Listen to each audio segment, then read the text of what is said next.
We want the truth. We want the truth, the whole truth, and nothing but the truth. We want the truth. We want the truth, the whole truth, and nothing but the truth. We want the truth.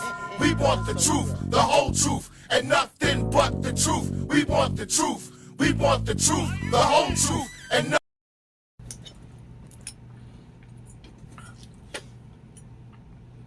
Peace and blessings, my brothers and sisters, my friends, my fans, and all my listeners. Welcome to another edition of FMW, where we are live in the studio. Privileged we are, June 16th, 2025. Monday has arrived. But yesterday, June 15th, was Father's Day. So it's only right that I give salutes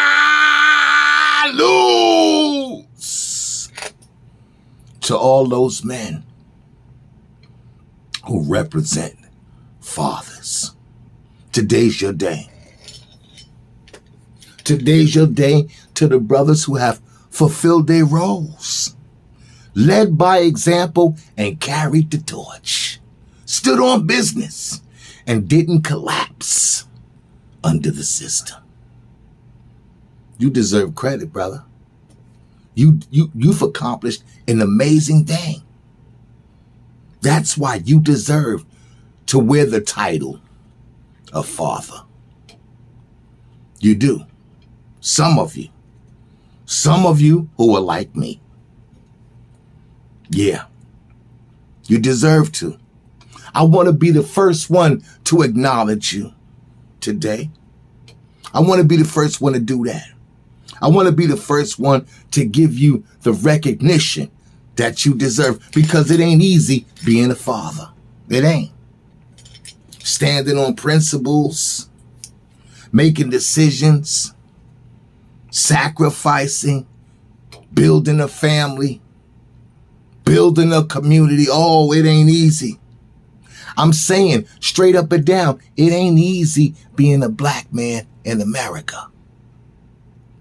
And it's damn nearly impossible to be a father. That's a whole nother level of accomplishment, to be a father. Fathers have been labeled as the new terrorists in America. Hear me now? Oh, hell no. You gonna label a father a terrorist.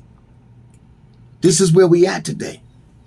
People who just want to simply raise their sons to be men. People who just want to protect their families. People who want to lead by example. People who don't want to get with the new program of things. Nah. You got people, man, who just want to honor their marriage, man. They don't want to swing and share. They don't want to go to no freak-offs. They just want to be normal, traditional people. But these values, my brothers and sisters, have been criminalized. They've been criminalized now. It's a crime to want to be a father. It's a crime to want to respect and honor your marriage. It's a crime to be loyal and stay true in your relationship. That's a crime. That's whack. That's weak. That's corny. You should be doing you. That's what they'll say to you. That's played out. You better do you. It's a crime to want to lead by an example. Ain't that a bitch?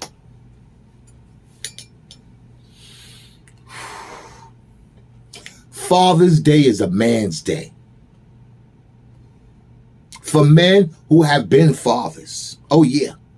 This is your time. This is your day. Even though every day should be Father's Day. Every day is Father's Day. But since they want to give you a date, we're going to take full advantage of the opportunity. We talking to men who are fathers, men who have raised children, men who have built families, and men who have defied the odds.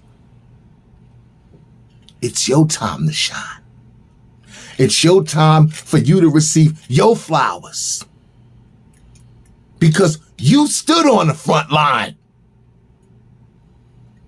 You stood on the front line. You've made sacrifices. It hasn't been easy for you. You didn't give up. You didn't fold under pressure. You didn't say, I had enough. I can't deal with this no more. You didn't do that. You stood on business. Because to be a father, it requires the ability to be able to deal with pressure. Not only pressure, but a whole lot of pressure.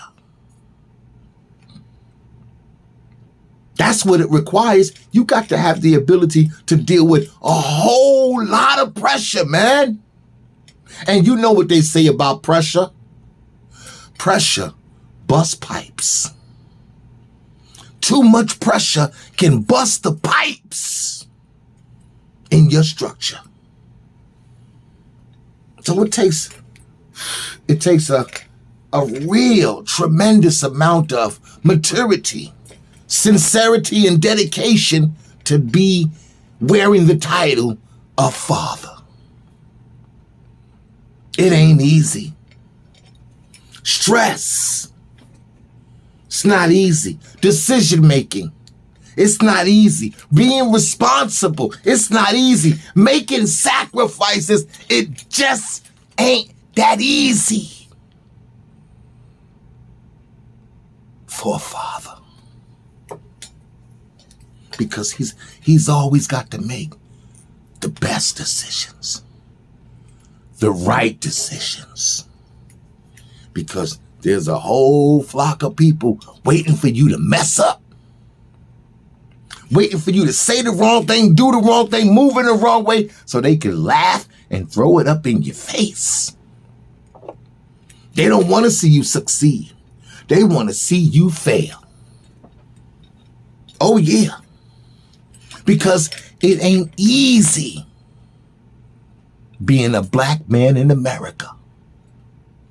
And it's nearly impossible, and I do mean impossible, to be a father.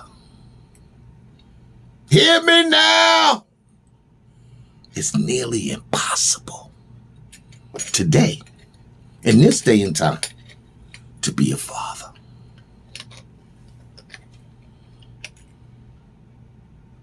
How you gonna, I got this question, how you gonna attempt to erase fathers? How do you concoct that? How do you even begin to fathom erasing the father out of the equation? Erasing the father destroys the family. Destroying the family is genocide. That's what we talking. That's right. We talking genocide, and genocide is the biggest threat to the black community. When a group of people is intentionally killing you off, wiping you out, unaliving you, and taking your property, your language, your land, your history, your culture. I'm not just talking. Don't look at me like he's just running his mouth. Oh, no, I'm not. All you got to do is take a look. Oh, yeah. Go in the right places and look around and tell me what you see. What you see going down in the black communities. Excuse me. What you see a bunch of fatherless situations that are all linked together. That's what you see. A bunch of fatherless situations all linked together in the black community. All this dysfunctional thinking, all of this imbalance and mental deficiency in our youth and in the homes that they come from. Oh yeah. Homes that didn't include fathers. No dads, no pops, no fathers on the premises. Homes that were ran by females. Females was running the show. Females was playing men's roles. Now listen, these females, they only in tune with their femininity. They on the right track. They only in tune with their natural ways, their natural femininity. That's what they in tune with, because females eventually become ladies. Ladies become women. Women become mothers. And mothers become grandmothers. So let a woman be a woman. She's on the right track. She knows her nature. She's a nurturer. That's her job. She's the caretaker. That's her job. She knows her place. She's in her right element. She's the comforter. She's the patient one. Oh, yes, she is. She's the gentle one, the understanding. Mother's the nurturer. She's in her right lane. She shouldn't be knowing anything about the structure of a man. That's not her job. She shouldn't even be concerned with that. And you shouldn't even place that burden on her. Now, if she does, that's another story. But she shouldn't be being burdened with being the protector. She's not physically designed for war and conflict and combat. No. She shouldn't be imposed on to be the provider, the leader, the one who makes provisions. She don't know nothing about being alpha. She shouldn't have to be worrying about what is macho. That's not her lane. That's not her place. She doesn't know anything about male characteristics, and she shouldn't. She shouldn't. She's right in her right lane. The nurturer, the comforter. Now, if she does, that's another story. Because one thing that I see very clearly is that a woman can't show a boy how to be a man. She can't do that. She doesn't know how to show a boy how to be a man.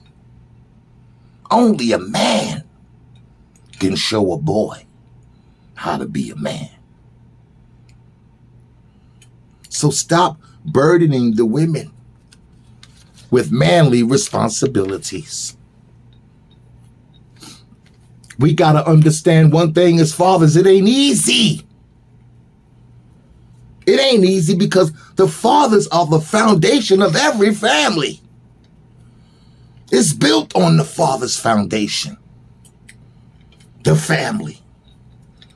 And the father leaves the biggest influence in a child's life, in my professional opinion. And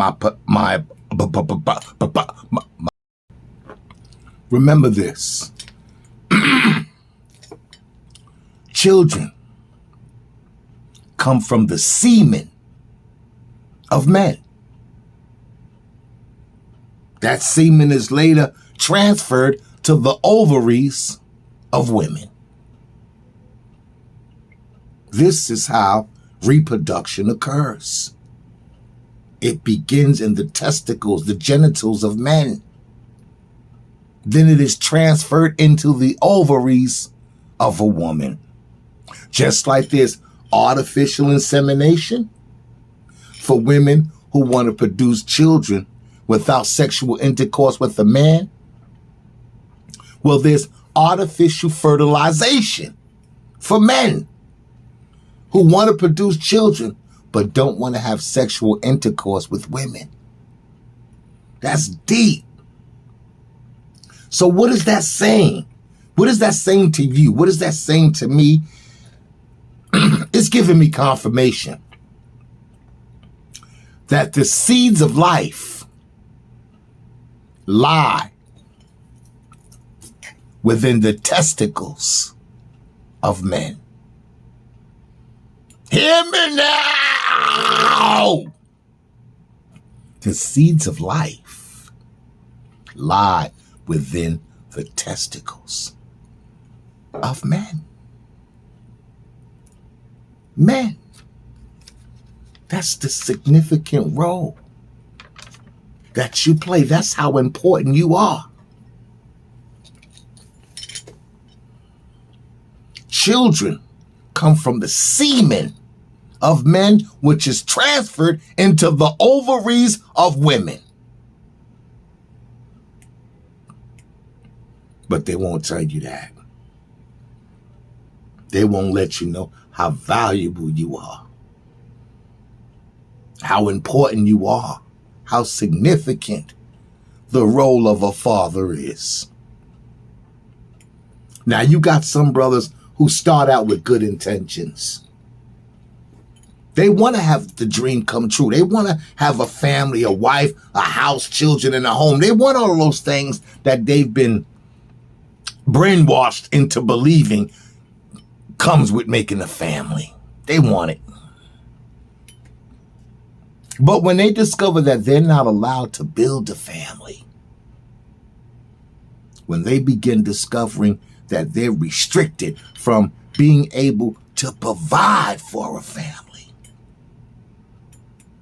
when the brother starts seeing that he's being discriminated against because of his color, when the brother opens up his eyes and realizing the economical oppression that's on his back and how they just hit him over the head with a sledgehammer. When you get that feeling, when you're falsely imprisoned and when you're stripped of your manhood, when you feel like you've been set up and that all of this is a sabotage. That's what you start feeling after a while. And you know what happens after that? You say, the hell with this family shit. The hell with it. I could do bad all by my damn self. And that's what you go and do. You go do bad all by yourself. But brothers like some of you and me, myself, well, we're pretty much cut from a different cloth. Oh yeah, we don't come from that fabric. We don't come from that breed of man. No, we cut from a whole nother cloth. I mean, we go through the same trials and tribulations that you went through. We went through the same pressures and prejudices and the persecutions that the brothers before us went through. We go through the same thing. We know what injustice feels like. We know what frustration and anger feels like. We know what disappointment and bad situations are. We feel a humiliation. Just like those who came before us. We went down the same road of hardships and struggles. But the difference between them and some of you and me, very simple. We didn't give up. That's the difference. We didn't give up. We didn't give up because we was having a bad relationship with the mother. Nah, we didn't do that. We didn't give up because the pressure was too thick. We didn't give up because we was just an irresponsible person. No.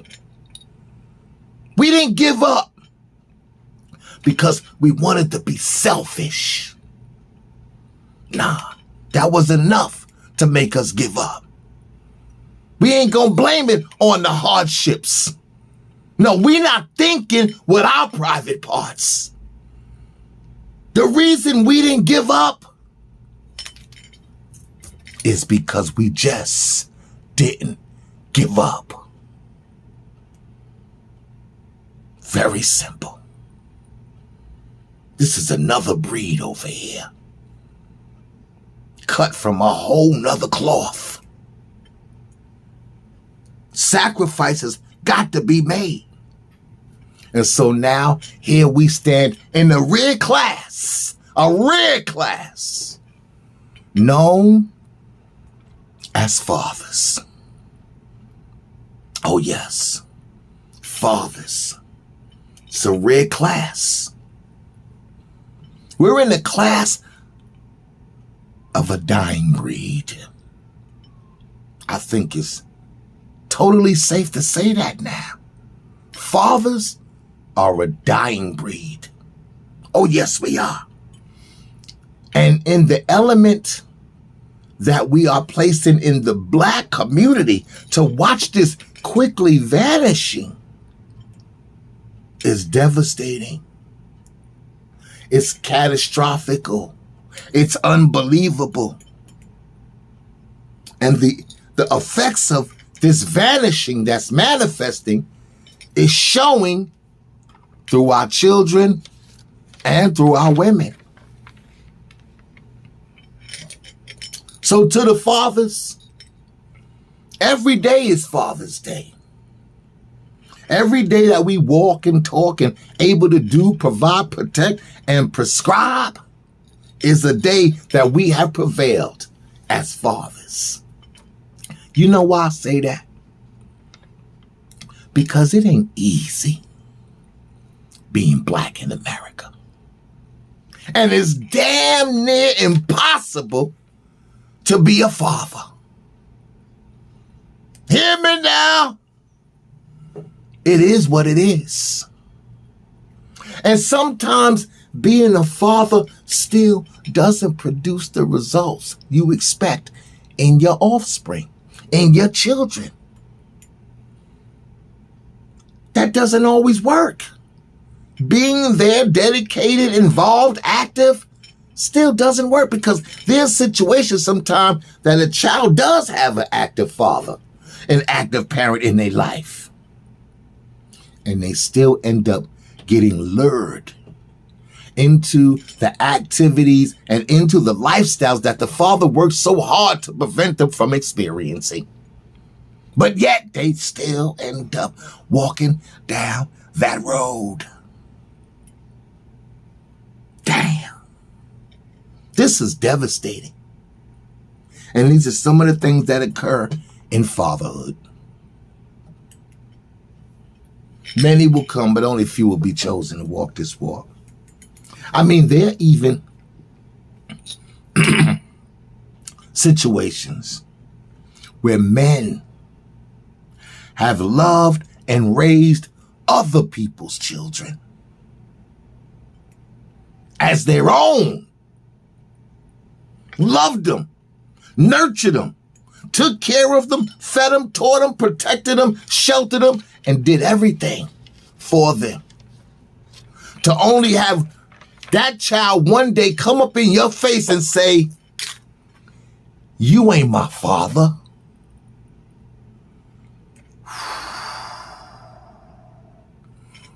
Well, who the hell am I then? And if I'm not him, where the hell is he at?